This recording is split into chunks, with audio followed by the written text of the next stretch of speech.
Responsive reading നമുക്ക് ഒരുമിച്ച് ദിവസങ്ങളിൽ എഴുന്നേറ്റ് 28-ാം സങ്കീർത്തനം വാക്യപ്രതിവാക്യമായി വായിച്ച് ചില നിമിഷം കർത്താവിന് ദൈവത്തിന് മഹത്വമർപ്പിക്കാം.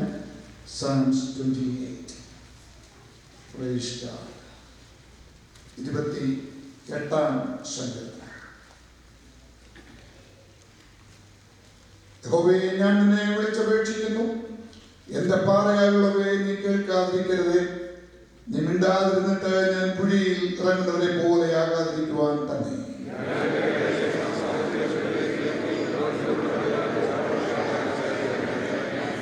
ദുഷ്ടന്മാരോടും അകൃത്യം ചെയ്യുന്നവരോടും കൂടെ എന്നെ വലിച്ചു കൊണ്ടുപോകരുതേ. അവർ കൂട്ടുകാരോട് സമാധാനം സംസാരിക്കുന്നു, എങ്കിലും അവരുടെ ഹൃദയത്തിൽ ദുഷ്ടതയുണ്ട്.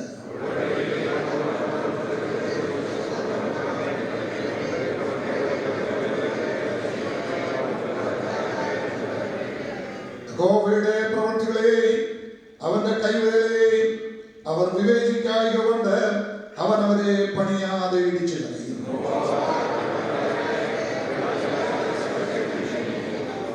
യഹോവ എന്റെ ബലവും എന്റെ പരിചയമാകുന്നു.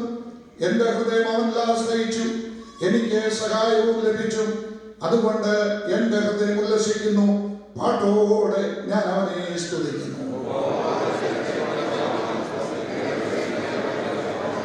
അടുത്ത വാക്യം നമുക്ക് ഒരുമിച്ച് വായിച്ച് നമ്മുടെ കർത്താവിനെ മഹത്വമർപ്പിക്കാം. നിന്റെ ജനത്തെ രക്ഷിച്ച് നിന്റെ അവകാശത്തെ അനുഗ്രഹിക്കണമേ. അവരെ മേയിച്ച് എന്നേക്കും അവരെ വഹിക്കണമേ. നമ്മുടെ വിശുദ്ധ കരങ്ങൾ ഉയർത്തി ചില നിമിഷങ്ങൾ ദൈവത്തിന് സ്തോത്രമർപ്പിക്കാം.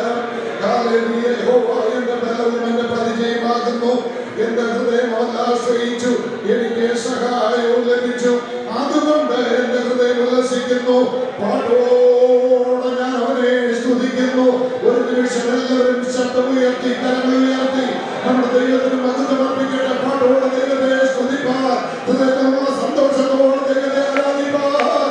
ഹല്ലേലൂയ, ഹല്ലേലൂയ, ഹല്ലേലൂയ, ഹല്ലേലൂയ, ഹല്ലേലൂയ. കർത്താവ് നമ്മെ സഹായിക്കട്ടെ. പ്രാർത്ഥനയോടെ കർത്താവിന്റെ സന്നിധിയിൽ പ്രൈസ് ഗോഡ്. ഹല്ലേലൂയ, പ്രൈസ് ദി ലോർഡ്. ഒരുമിച്ച് കർത്താവിന്റെ പാദപീഠത്തിൽ വരുവാൻ സ്വർഗം തന്ന ഈ വലിയ അവസരത്തിനായി, പദവിക്കായി ഞാൻ എൻ്റെ ദൈവത്തിനെ സ്തോത്രം ചെയ്യും. ഞാനെപ്പോഴും ചർച്ചിലും എപ്പോഴും പറയുന്നത് ഒരു പ്രാവശ്യം കൂടെ കർത്താവിന്റെ സന്നിധിയിൽ വരാൻ ഇടയായെങ്കിൽ അത് ദൈവം തന്ന പദവി. നമ്മൾ വിചാരിക്കും എപ്പോഴും ഈ മീറ്റിങ്ങിന് വരുന്നത് കൊണ്ട് അങ്ങനെയാണ്. അങ്ങനെയല്ല. രാജാതിരാജാവായ കർത്താവദാസനോട് പറഞ്ഞതുപോലെ ഉയർന്നും പൊങ്ങിയുമുള്ള സിംഹാസനത്തിൽ ഇരിക്കുന്ന നമ്മുടെ ദൈവത്തിന്റെ പാദപീഠത്തിൽ വരാൻ അവൻ അനുവദിച്ചെങ്കിൽ, അവന്റെ പാദപീഠത്തിൽ ഒരുമിച്ച് കടന്നു വരുവാൻ ഇടയായെങ്കിൽ അത് ദൈവം തന്ന ബഹുമാനമാണ്, അവൻ തന്ന പദവിയാണ്. ഇന്ന് രാവിലെ ആ പദവി ലഭിച്ച ദൈവമക്കൾ ഒരുമിച്ച് കർത്താവ് ഒരിക്കൽ കൊണ്ട് മഹത്വമർപ്പിക്കട്ടെ. Price the Lord. കർത്താവ് നമ്മെ സഹായിക്കുകയും അനുഗ്രഹിക്കുകയും ചെയ്യുമാറാകട്ടെ. കടന്നു വന്നിരിക്കുന്ന എല്ലാ ദൈവമക്കൾക്കും കർത്താവിന്റെ നാമത്തിൽ സ്നേഹ വന്ദനം അറിയിക്കുന്നു. കർത്താവിന്റെ ദാസൻ പാസ്റ്റർ മാത്യു കെ ഫിലിപ്പിന്റെ നേതൃത്വത്തിൽ നടക്കുന്ന ഹ്യൂസ്റ്റൺ പെന്തിക്കോസ്റ്റൽ ഫെലോഷിപ്പിന്റെ ഈ വർഷത്തെ ആരാധനയിൽ ഇത്രയും ദൈവമക്കൾ ഒരുമിച്ച് കടന്നു വരുവാൻ കർത്താവ് ഇടയാക്കുന്നവർക്ക് ദൈവത്തിന് സ്തോത്രം ചെയ്യുന്നു. ഇതിനോട് താല്പര്യമുള്ളവരുണ്ട്, താല്പര്യമില്ലാത്തവരുണ്ട്. അതിപ്പോഴും നല്ല പണ്ട് തൊട്ടേ ഉണ്ട്. എന്നാൽ ഇതുവരെ ഈ ഹ്യൂസ്റ്റൺ പെന്തിക്കോസ്റ്റൽ ഫെലോഷിപ്പിന്റെ പ്രവർത്തനങ്ങൾ നിന്നു പോയിട്ടില്ല. അതിന്റെ അർത്ഥം കർത്താവിനെ സഹായിക്കുന്നുള്ളതാണ്. Price the Lord. വ്യക്തിപരമായിട്ടുള്ള ചിന്തകളും അഭിപ്രായങ്ങളൊക്കെ ഉണ്ടെങ്കിലും ദൈവം നട്ടതിനെ ദൈവം നിലനിർത്തും. കൂട്ടായ്മ, ഞാൻ എപ്പോഴും പറയുന്ന ഒരു കാര്യമുണ്ട്, വ്യത്യസ്തമായിട്ടുള്ള അഭിപ്രായങ്ങൾ കണ്ടേക്കാം, ഡിസഗ്രിമെന്റുകൾ കണ്ടേക്കാം. എന്നാൽ ദൈവജനം ഒരുമിച്ച് ഒന്ന് കൂടി വന്ന് ആരാധിക്കുന്നതും കർത്താവിന്റെ മേശയിൽ നിന്ന് പങ്കെടുക്കുന്നതും അത് വെറും ഒരു കാര്യം മാത്രമല്ല, അത് ദൈവവചനത്തിന്റെ അടിസ്ഥാനം കൂടിയാണ്. ഞാൻ എപ്പോഴും പറയുന്ന ഒരു കാര്യം, ആർക്കെങ്കിലും സംശയം ചോദിച്ചാൽ മതി, നമുക്ക് ഇരുന്ന് സംസാരിക്കാം. കർത്താവിന്റെ വചനത്തിൽ നിന്ന് തന്നെ സംസാരിക്കാം. വ്യത്യസ്തമായിട്ടുള്ള കോൺഗ്രിഗേഷനിൽ പലയിടത്തിൽ നിന്ന് ആരാധിക്കുന്നെങ്കിലും ദൈവമക്കൾ ക്രിസ്തുവിന്റെ ശരീരത്തിന്റെ ഭാഗമാണ്. അതിനകത്ത് ഒരു പാസ്റ്ററുടെ ചർച്ചില്ല, ഷാജി ഡാനിയലിന് ചർച്ചില്ല, BA ശ്യാമൽ പാസ്റ്ററിന് ചർച്ചില്ല, KG ജോസ് പാസ്റ്ററിന് ചർച്ചില്ല, ഇവിടെ ഇരിക്കുന്ന എബ്രാം ജാക്കോബ് പാസ്റ്ററിന് ചർച്ചില്ല. ചർച്ച് ദൈവത്തിൻ്റെതാണ്. ദൈവത്തിനാക്കിയിരിക്കുന്ന ചർച്ചിന്റെ വ്യത്യസ്തമായിട്ടുള്ള ഭാഗങ്ങളിൽ ചെറിയ കോൺഗ്രിഗേഷനായിട്ട് കൂടി നമ്മൾ ദൈവത്തെ ആരാധിക്കുന്നു. അവിടെ എല്ലാം വ്യാപരിക്കുന്ന ദൈവത്തിന്റെ ആത്മാവാണ്. Price the Lord. അങ്ങനെ ഒരുമിച്ച്, അതുകൊണ്ട് മത്സരഭാവമില്ലാതെ സന്തോഷത്തോടെ ദൈവം നമ്മെ ഏൽപ്പിച്ചിരിക്കുന്ന ആടുകളെ പരിപാലിച്ച് ദൈവം തമ്പുരാന്റെ കൃപയിൽ ദൈവം തന്നിരിക്കുന്ന ആത്മാവിൽ ശുശ്രൂഷിക്കുമ്പോൾ നിശ്ചയമായിട്ടും അതിലാണ് ദൈവം തൃപ്തി അടയുന്നത്. ഞാൻ എല്ലായ്പ്പോഴും HPF-ലും പുറത്തും മറ്റുള്ള ദൈവദാസന്മാരോടും സംസാരിക്കുമ്പോൾ പറയുന്നത്, കർത്താവിന്റെ വേലയിൽ ലോക്കൽ ചർച്ചുകൾ ബിസിനസ് അല്ല. മനസ്സിലായ സ്തോത്രകാഴ്ചയോ തൈത്തോ നേടുന്ന ഒരു സ്ഥലമല്ലത്. അത് ഇതിന്റെ കൂടെ വരുന്ന ഒരു അനുഗ്രഹം മാത്രമാണ്. അതുകൊണ്ടാണ് 100-ലും 200-ലും ഒക്കെ സ്തോത്രകാഴ്ച തുടങ്ങിയിട്ടൊക്കെ ഇന്ന് മില്യൺസും ഒക്കെ ഉള്ളതിന്റെ അടിസ്ഥാനം ദൈവം തന്നതല്ലാതെ ഒന്നുമില്ല. അത് തന്നെയാണ്. അത് പരസ്യമായിട്ട് എല്ലായിടും, ഒരിടത്ത് മാത്രമല്ല. ഞാൻ ശുശ്രൂഷന്മാർക്ക് ക്ലാസ് എടുക്കുമ്പോൾ ചിലപ്പോൾ പറയാറുള്ളത്, നമുക്ക് ലഭിക്കുന്ന സാമ്പത്തികയോ ശുശ്രൂഷയോ മറ്റെന്ത് അനുഗ്രഹവും സർവശക്തനായ ദൈവത്തിന്റെ അനുഗ്രഹമാണ്. അത് മറ്റുള്ള ദൈവദാസന്മാർക്ക് കൈകൊടുക്കുന്നതിന് തടസ്സമാകരുത്. മറ്റ് ദൈവമക്കളെ ഹഗ് ചെയ്യുന്നതിന് തടസ്സമായി മാറരുത്. കാരണം ദൈവത്തിന്റെ അനുഗ്രഹങ്ങൾ കർത്താവിനോട് ഉപയോഗിക്കാനുള്ളതാണ്. നിങ്ങൾ അത് വിശ്വസിക്കുന്നെങ്കിൽ, എന്നോടൊപ്പം ചേരുന്നെങ്കിൽ ഒരിക്കൽ കൂടി കർത്താവിന് മഹത്വമാകട്ടെ. ഞാൻ എനിക്ക് തന്നിരിക്കുന്ന സമയത്തിനുള്ളിൽ തന്നെ നടത്തുവാനായിട്ട് ആഗ്രഹിക്കുക. കൃത്യമായിട്ട് ഞാൻ എന്റെ മുന്നിൽ സമയം നോക്കുന്നുണ്ട്. കർത്താവിനെ സഹായിക്കട്ടെ. ക്രിസ്ത്യൻ അസംബ്ലി ഓഫ് ഈസ്റ്റേൺ ചർച്ചിലാണ് ഞാൻ ഇപ്പോൾ ശുശ്രൂഷിക്കുന്ന സഭയുടെ വന്ദനം അറിയിക്കുന്നു. അതോടൊപ്പം തന്നെ ഹ്യൂസ്റ്റൺ ബൈബിൾ സെമിനാരിയുടെ വന്ദനം കൂടെ നിങ്ങളെ അറിയിക്കുകയാണ്. കർത്താവിദാസനോട് പറഞ്ഞു, അതുകൂടെ ഞാൻ ഒന്ന് ചോദിച്ചു പറഞ്ഞു, അതുകൂടെ ഒന്ന് എടുത്തോളാം. നിങ്ങൾ അതിന്റെ കൂടുതൽ ഡീറ്റെയിൽസ് ഒക്കെ ഈ അഡ്വർടൈസ്മെന്റിൽ 33-ാമത്തെ പേജിൽ നോക്കിയാൽ എങ്ങനെ അപ്ലൈ ചെയ്യണമെന്ന് കാണാം. വളരെ ചെറിയൊരു തോതിൽ ആരംഭിച്ച ഒരു ബൈബിൾ സെമിനാരിയാണിത്. നമ്മുടെ പ്രൊഫഷണൽസിന്, ജോലി ചെയ്യുന്നവർക്ക്, സ്റ്റുഡൻസിന് അതിനോട് ചേർന്ന് ദൈവത്തിന്റെ വചനം പഠിക്കാൻ അക്രഡിറ്റഡ് ആയിട്ടുള്ള ഒരു പ്രോഗ്രാമാണിത്. ഇന്ന് ഏകദേശം 60 സ്റ്റുഡൻസോളം അവിടെ പഠിക്കുന്നു. വളരെ ശക്തരായിട്ടുള്ള ക്വാളിഫൈഡ് ആയിട്ടുള്ള ദൈവദാസന്മാർ പഠിപ്പിക്കുന്നു. ദൈവം ഓരോ വർഷവും അതിനെ വളർത്തിക്കൊണ്ടിരിക്കുന്നു. അനേക ദൈവദാസന്മാരുടെ ഒരു ടീമാണ് നടത്തിക്കൊണ്ടിരിക്കുന്നത്. അത് ATA ഇന്റർനാഷണൽ അക്രഡിറ്റേഷനോടുകൂടെ ഈ പ്രോഗ്രാം ഇപ്പോൾ നടക്കുമ്പോൾ തന്നെ ഇവിടെയുള്ള പല യൂണിവേഴ്സിറ്റികളുമായിട്ട് ഒരു പാർട്ട്ണർഷിപ്പിലെത്താൻ ദൈവം കൃപ ചെയ്തു. അതുകൊണ്ട് തന്നെ ഞങ്ങളുടെ പ്രോഗ്രാം ഹ്യൂസ്റ്റൺ ബൈബിൾ സെമിനാരിയിൽ നിന്ന് കഴിയുന്നവർക്ക് ഇവിടെയുള്ള പല യൂണിവേഴ്സിറ്റികളിലും ഡയറക്റ്റ് ഒരു ചോദ്യം കൂടാതെ ഹയർ സ്റ്റഡീസിന് പോകുന്നതിന്, അത് മാത്രമല്ല ചില കോഴ്സുകൾ ഇവിടെ ചെയ്താൽ ക്രെഡിറ്റ് ട്രാൻസ്ഫർ ചെയ്യുന്നതിനും കോഴ്സുകൾ ട്രാൻസ്ഫർ ചെയ്ത് ആ യൂണിവേഴ്സിറ്റിയിൽ ഡിഗ്രി നേടുന്നതിനും ഒക്കെയുള്ള നല്ല ചാനലുകളായിട്ട് മാറുന്നു. നിങ്ങൾ നേരിട്ട് അവിടെ പോയാൽ $400-500 പെർ ക്രെഡിറ്റിന് കൊടുക്കേണ്ടടുത്ത് ഹ്യൂസ്റ്റൺ ബൈബിൾ സെമിനാരി ത്രൂ ഞങ്ങളുടെ ഗ്രാജുവേറ്റോ ഞങ്ങളുടെ സ്റ്റുഡൻറ്റോ ആണെങ്കിൽ ഏകദേശം 60% കൂടുതൽ സ്കോളർഷിപ്പ് തന്നെടുക്കുന്ന യൂണിവേഴ്സിറ്റികളുമായിട്ട് ആ ലെവലിൽ സെക്കുലർ സ്റ്റഡീസിലുമുണ്ട്, മറ്റ് സ്റ്റഡീസിലുമുണ്ട്. ദൈവം അതിന്റെ ക്രമീകരണം തന്നിട്ടുണ്ട്. എന്നാൽ ഞങ്ങൾ ചാർജ് ചെയ്യുന്ന എത്രയാണെന്ന് അറിയാമോ? $400 പെർ ക്രെഡിറ്റ് ചാർജ് ചെയ്യുന്നിടത്ത് ഇത് ബിസിനസ്സായിട്ട് റൺ ചെയ്യാൻ ആഗ്രഹിക്കാത്തത് കൊണ്ട് ഒരു $50 ചാർജ് ചെയ്യുന്നു. മനസ്സിലാകുന്നത്? അപ്പം പ്രോഗ്രാമിന്, അക്രഡിറ്റഡ് പ്രോഗ്രാമിന് $50 ചാർജ് ചെയ്യുന്നത്. കൂടുതൽ അതിനെപ്പറ്റി പറഞ്ഞ് സമയം എടുക്കാനായിട്ട് ആഗ്രഹിക്കുന്നില്ല. നിങ്ങൾ ആരെങ്കിലും അണ്ടർ ഗ്രാജുവേറ്റ് ഡിഗ്രി ഉള്ളവർ ഒരു MDU പ്രോഗ്രാം എടുക്കാനായിട്ട് ആഗ്രഹിക്കുന്നെങ്കിൽ കൂടുതൽ വിവരങ്ങൾ എന്നോട് ചോദിക്കണമെന്നില്ല. ഇതിന്റെ 33-ാമത്തെ പേജിൽ പോയിട്ട് അതിനകത്ത് എഴുതിയിട്ടുണ്ട് എങ്ങനെ അപ്ലൈ ചെയ്യണമെന്നും ഡീറ്റെയിൽസ് ഒക്കെ എഴുതിയിട്ടുണ്ട്. ഈ സോങ് ബുക്കിന്റെ 33. അപ്പോൾ അത് പോയിട്ട് എടുത്താൽ മറ്റു കൂടുതൽ വിവരങ്ങൾ അറിയണമെങ്കിൽ ചോദിച്ചാൽ പിന്നീട് പറഞ്ഞുതരാം. കർത്താവിനെ സഹായിക്കട്ടെ. ഇത്രയും 2 മിനിറ്റ് എനിക്ക് അതിനുവേണ്ടി അനുവദിച്ചത് കൊണ്ട് അത് ഞാൻ എടുത്തെന്നുള്ളതേ ഉള്ളൂ. ബാക്കി അടുത്ത 10 മിനിറ്റിൽ എനിക്ക് 15 മിനിറ്റാണ് സംഗീതത്തിൽ എക്സ്പെക്ട് ചെയ്യാനും 2 മിനിറ്റ് അഡീഷണൽ തന്നെങ്കിൽ ഞാൻ പറഞ്ഞു 15 മിനിറ്റിന് മുന്നേ ഞാൻ ഇത് മൊത്തത്തിൽ നടത്തിക്കോളാം. അപ്പൊ അതുകൊണ്ട് നമുക്ക് സമയം വളരെ വിലപ്പെട്ടതാണ്. ഈ 28-ാം സങ്കീർത്തനത്തിന്റെ 9 വാക്യങ്ങളാണ് അതിനകത്തുള്ളത്. അതിനകത്ത് നിങ്ങൾ ശ്രദ്ധിച്ചാൽ ഒരു കോമൺ തീമായിട്ട് പറഞ്ഞാൽ നമ്മുടെ വിലാപങ്ങളിൽ നിന്ന്, നമ്മുടെ കരച്ചിലോടെ തുടങ്ങുന്ന തുടക്കത്തിൽ നിന്ന് സന്തോഷത്തിന്റെ പാട്ട് പാടിച്ച് അതിൻ്റെ ഒരു എൻഡ് തരുന്ന സർവശക്തനായ ദൈവമാണ്. എത്ര പേരത് വിശ്വസിക്കുന്നുണ്ട്? Price the Lord. സങ്കീർത്തനക്കാരൻ അങ്ങനെയാണ് തുടങ്ങുന്നത്. വലിയൊരു ക്രൈയോടാണ് തുടങ്ങുന്നത്. ഞാൻ 119-ാം സങ്കീർത്തനം ഞങ്ങളുടെ ചർച്ചിൽ എല്ലാ ഉപവാസ പ്രാർത്ഥനയ്ക്കും ഫ്രൈഡേ മോർണിംഗിൽ സങ്കീർത്തനത്തിൽ ഇങ്ങനെ ഒരു സീരീസ് പോയിക്കൊണ്ടിരിക്കുകയാണ്. അപ്പം 119-ാം സങ്കീർത്തനം വന്നപ്പോൾ ഒരു പ്രത്യേക ഭാഗം വന്നപ്പോൾ ഞാൻ പറഞ്ഞു, പ്രാർത്ഥനയ്ക്കകത്തുള്ള 3 പാർട്ട് സങ്കീർത്തനക്കാരനോട് പറയുന്നു. ഒന്ന് ക്രൈയോടെ തുടങ്ങുന്നു, കരച്ചിലോടെ തുടങ്ങുന്നു, അത് പ്രാർത്ഥനയായി കമ്മ്യൂണിക്കേറ്റ് ചെയ്യുന്നു, ഒടുവിൽ പ്രത്യാശയോടെ അവസാനിക്കുന്നു. ഇത് ഈ സങ്കീർത്തനത്തിലും ആ ഒരു സ്ട്രക്ചർ നമുക്ക് കാണുവാനായിട്ട് സാധിക്കുന്നുണ്ട്. വലിയൊരു ഒരു അർജന്റ് ക്രൈ ആണ് അതിനെ കാണുന്നത്. അതായത് ഒരു പക്ഷേങ്കിൽ സിവിൽ ഇന്റേണലി നടക്കുന്ന ഒരു പ്രോബ്ലം ആകാം, നാഷണലി ഫേസ് ചെയ്യുന്ന പ്രോബ്ലം ആകാം. അതിന്റെ ബാക്ക്ഗ്രൗണ്ടുകളൊന്നും കൃത്യമായിട്ട് അവിടെ പറഞ്ഞിട്ടില്ലെങ്കിൽ പോലും ഒരു ഡിസ്ട്രസ്സിലായിരിക്കുന്ന ഒരു ദൈവഭക്തന്റെ കരച്ചിലാണ് കാണുന്നത്. ഡിസ്ട്രസ്, വേദനയിലായിരിക്കുന്ന ഒരു ദൈവഭക്തന്റെ കരച്ചിൽ അവിടെ കാണുകയാണ്. ഇവിടെ കാണുന്നത്, യഹോവേ ഞാൻ നിന്നെ വിളിച്ചപേക്ഷിക്കുന്നു, എന്റെ പാറയായുള്ളവേ നീ കേൾക്കാതിരിക്കട്ടെ. 1-2 വാക്യങ്ങൾ വളരെ കരച്ചിലോടെ ദൈവസന്നിധിയിലേക്ക് കടന്നു ചെല്ലുന്ന ഒരു എബ്രായ ഭാഷയിലും ആ ഒരു സെറ്റിംഗിൽ നോക്കിയാൽ കൈ ഉയർത്തി ഞാൻ എന്ത് ചെയ്യുന്ന അവിടെ 2-ാം വാക്യത്തിൽ ഞാൻ കൈകളെ വിശുദ്ധ മന്ദിരത്തിലേക്ക് ഉയർത്തി നിന്നോട് നിലവിളിക്കും. അത് സറണ്ടറിന്റെ അടയാളമാണ്. നമ്മൾ പലപ്പോഴും കർത്താവദാസത്തിനും പലപ്പോഴും ഇവിടെ പറയുന്നത് നമ്മള് മസിൽ മയിൽക്കുറ്റി പോലൊന്നും ദൈവസന്നിധിയിൽ ഇരിക്കേണ്ടുന്ന കാര്യമില്ല. റിലാക്സ്ഡ് ആയിട്ടിരിക്കാം. എബ്രായ സെറ്റിങ്ങിലൊക്കെ കരം ഉയർത്തി പ്രാർത്ഥിക്കുക എന്ന് പറഞ്ഞാൽ അത് കംപ്ലീറ്റ് ഡിപ്പെൻഡൻസിന്റെ അടയാളമാണ്. അത് താഴ്മയുടെ അടയാളമാണ്. അത് ദൈവത്തിലുള്ള ട്രസ്റ്റിന്റെ അടയാളമാണ്. അതുകൊണ്ട് സങ്കീർത്തനക്കാരൻ പറയുകയാണ്, ഞാന് എത്ര വലിയ ഉയർച്ചയിൽ ദൈവം കൊണ്ടുപോകുന്നു പറഞ്ഞാൽ പോലും ഞാൻ എന്റെ 2 കരങ്ങളും വിശുദ്ധ മന്ദിരത്തിലേക്ക് ഉയർത്തി എന്നെ തന്നെ താഴ്ത്തിക്കൊണ്ട് ദൈവത്തിലുള്ള ആശ്രയത്തോടെ ഞാൻ കർത്താവേ അങ്ങയോട് നിലവിളിക്കുമ്പോൾ അങ്ങ് കേൾക്കാതെ പോകരുതേ. അങ്ങ് പ്രാർത്ഥനയ്ക്ക് മറുപടി തരുന്ന ദൈവമാണ്. എന്റെ നിലവിളിക്ക് ഉത്തരമരുളണമേ.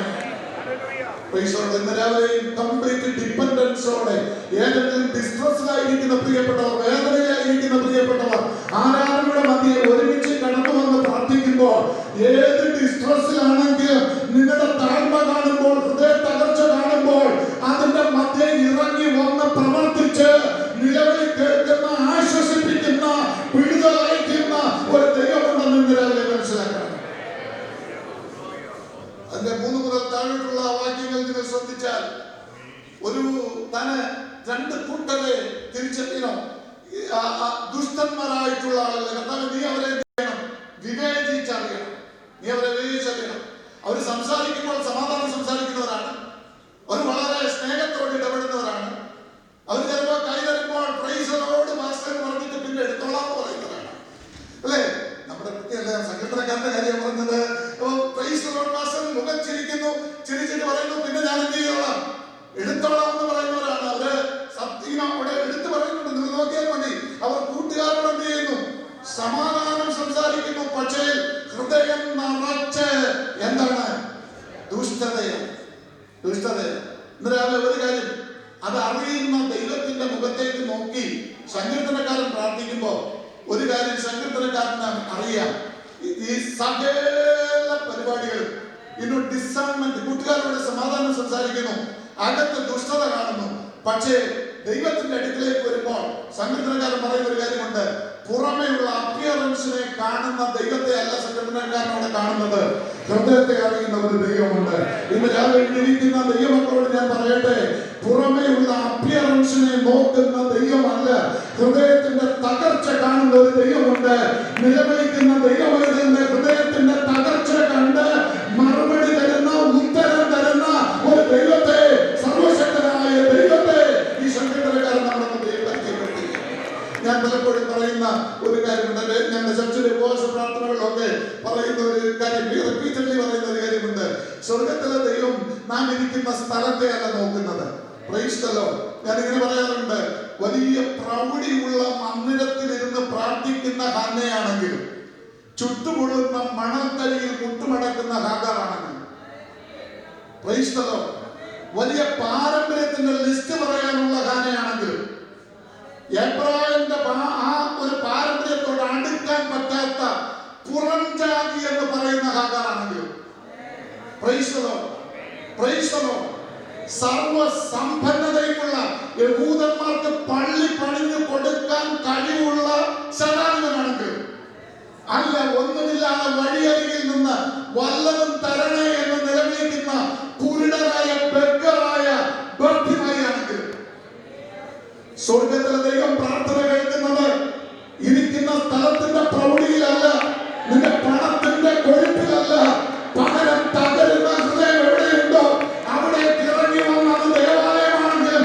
ചുട്ടുപൊള്ളുന്ന മണൽത്തരിയാണെങ്കിലും, അത് സമ്പത്തുള്ള ഭവനത്തിലുള്ള വ്യക്തിയാണെങ്കിലും, ദാരിദ്ര്യമുള്ള ഭവനത്തിലുള്ള വ്യക്തിയാണെങ്കിലും, ഹൃദയത്തിന്റെ തകർച്ച കണ്ടിട്ട് അവിടുത്തെ ഇറങ്ങി വന്ന് മറുപടി നൽകി തരുന്ന ഒരു ദൈവത്തെ ഞാൻ സേവിക്കുന്നത് അനുഭവിച്ചറിഞ്ഞിട്ടുള്ള ദൈവം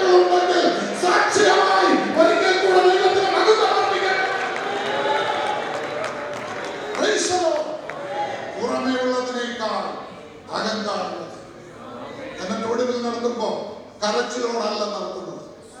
വേദനയോടെ, നിലവിളിയോടെ തുടങ്ങിയ പ്രാർത്ഥന, ഹൃദയ തകർച്ചയോടുകൂടെ തുടങ്ങിയ പ്രാർത്ഥന നിർത്തുന്നത് എന്തല്ല? കരച്ചിലോടല്ല, നിലവിളിയോടെയല്ല. സങ്കീർത്തനക്കാരൻ നിലവിളിച്ചുകൊണ്ട്, ഞാനൊരു കാര്യം പറയാം, ഏത് ഭക്തനും തകർന്നു പോകുന്ന സമയങ്ങളുണ്ട്, നിരാശപ്പെടുന്ന സമയങ്ങളുണ്ട്, വേദനിക്കുന്ന സമയങ്ങളുണ്ട്. എല്ലാം ഇവിടെ തീർന്നു എന്ന് തകർന്നു പോകുന്ന അനുഭവങ്ങളുണ്ട്. അത് ഏത് ഭക്തനും ഉണ്ടാകാം. പക്ഷേ വിളിച്ചൊരു ദൈവമുണ്ട്. അവൻ വിശ്വസ്തനായ ദൈവമാണ്. നിന്നെ തകരാൻ വിട്ടുകൊടുക്കുന്ന ദൈവമല്ല. ശത്രുവിനെ മുൻപാകെ വലിച്ചെറിഞ്ഞു കൊടുക്കുന്ന ദൈവമല്ല. ഏത് വലിയ ശത്രു നിനക്കെതിരെ അറ്റാക്ക് ചെയ്താൽ വന്നാലും അതിന്റെ നടുവിൽ പ്രൊട്ടക്ഷൻ ഇറങ്ങി വരുന്ന ഒരു സർവശക്തനായ ദൈവമുണ്ട്. സങ്കീർത്തനക്കാരൻ പറഞ്ഞ് അവസാനിപ്പിക്കുമ്പോൾ പറയുക, ആ നാമം വാഴ്ത്തപ്പെടുമാറാകട്ടെ, യഹോവയുടെ നാമം വാഴ്ത്തപ്പെടുമാറാകട്ടെ. അങ്ങനെയല്ലേ സങ്കീർത്തനം അവസാനിക്കുന്നത് എന്ന് ഇപ്രകാരം പറയുന്നു. ഒരു കോൺഫിഡൻസ് ആണ്. അവൻ എന്റെ യാചനയുടെ ശബ്ദം കേട്ടിരിക്കുന്നു. ഒന്ന് ചേർന്ന് പറയാമോ? അവൻ എന്റെ യാചനകളുടെ ശബ്ദം കേട്ടിരിക്കുന്നു. സങ്കീർത്തനക്കാരൻ ഇപ്പൊ പറയാനുള്ളത് ശത്രുവിനെ കണ്ട് പേടിച്ചു നിൽക്കുന്ന, ഒരു ഭയപ്പെട്ട് നിൽക്കുന്ന ഒരു വ്യക്തിയായിട്ടല്ല, പകരം ദൈവത്തിൽ ആശ്രയം വെച്ച ഉറപ്പുള്ള, നിശ്ചയത്തോടെ വിളിച്ചു പറയാൻ പറ്റുന്ന ദൈവഭക്തൻ വിളിച്ചു പറയുക, യഹോവ എന്റെ ബലവും എന്റെ പരിചയമാകുന്നു. ഒരു ശത്രുവിന്റെ, ദുഷ്ടന്റെ ഒരമ്പും ഇനി എന്നെ ഏൽക്കുകയില്ല. ദുഷ്ടന്റെ തീയമ്പുകൾ ഏത് കടന്നു വന്നാലും എന്നെ പ്രൊട്ടക്ട് ചെയ്യുന്ന, എന്നെ പരിചയമായി നിൽക്കുന്ന, എന്റെ ബലമായി നിൽക്കുന്ന, എന്റെ കോട്ടയായി നിൽക്കുന്ന ഒരു ദൈവം എനിക്കുണ്ട്.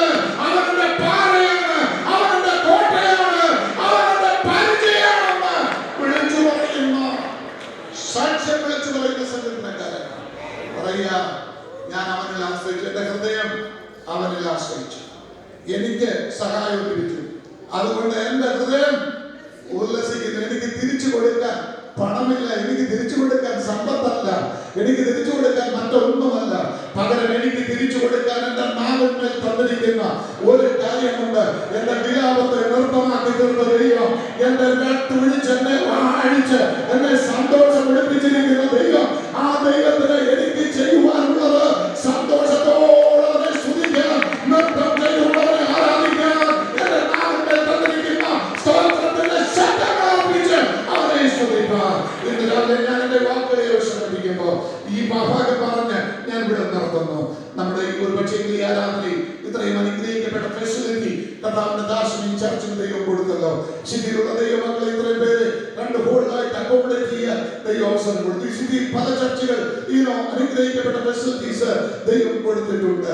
വളരെ ദൈവമക്കൾ ഒരുമിച്ച് കടന്നു വന്ന് ആരാധിക്കത്തക്ക നിലയിൽ പുതിയ പുതിയ ഹോളുകൾ നമ്മുടെ ദൈവ സഭകൾക്ക് സർവശക്തനായ ദൈവം കൊടുത്തുകൊണ്ടിരിക്കുന്നു. ഈ സിറ്റിയിലുള്ള എല്ലാ സഭകളെയും ആ നിലയിൽ ദൈവം വളർത്തട്ടെ എന്ന് കർത്താവ് ഞാൻ ആഗ്രഹിക്കുകയാണ്. ഇന്ന് രാവിലെ പറഞ്ഞ അവസാനിപ്പിക്കുന്ന പ്രകാരം പറയട്ടെ, ഈ സങ്കീർത്തനക്കാരൻ അനുഭവിച്ചതുപോലെ നിങ്ങളുടെ ഹൃദയത്തിൽ ഏതെങ്കിലും ഭാഗത്തോടെ ഡിസ്ട്രസ്ഡായിട്ട് വേദനയുണ്ട്, എന്ത് ചെയ്യും എന്നറിയാതെ വിഷമിക്കുന്ന ഏതെങ്കിലും വിഷയമുണ്ട്, ഈ HPF ആരാധനയിലേക്ക് നിങ്ങൾ കയറി വന്നിട്ടുണ്ടെങ്കിൽ ഞാനൊന്ന് വിശ്വാസത്തോട് ഒരു കാര്യം വിളിച്ചു പറയുന്നു, ആ ഡിസ്ട്രസ്സോട് ഇവിടുന്ന് പോകുകയില്ല. കർത്താവിന്റെ ദാസന്മാരുടെ ആരാധിക്കുമ്പോൾ, ദൈവത്തിന്റെ ഭക്തന്മാരുടെ വചനം ശുശ്രൂഷിച്ചുകൊണ്ടിരിക്കുമ്പോൾ ആ വചനത്തിന്റെ ശക്തി വെളിപ്പെട്ടിട്ട് ഉല്ലാസത്തോടെ ഹോൾ വിട്ടു പോകത്തക്ക നിലയിൽ സ്വർഗം അത്ഭുതം പ്രവർത്തിക്കുന്ന ഒരു പകലാക്കി സ്വർഗത്തിലെ ദൈവം മാറ്റും എന്നൊരു വലിയ കോൺഫിഡൻസ് ശക്തിക്കാരോട് ചേർന്ന് ഞാൻ ഇവിടെ വിളിച്ചു പറയുന്നു. സർവശക്തനായ ദൈവം നമ്മെ അനുഗ്രഹിക്കട്ടെ. തന്ന സമയത്തിന് നന്ദി.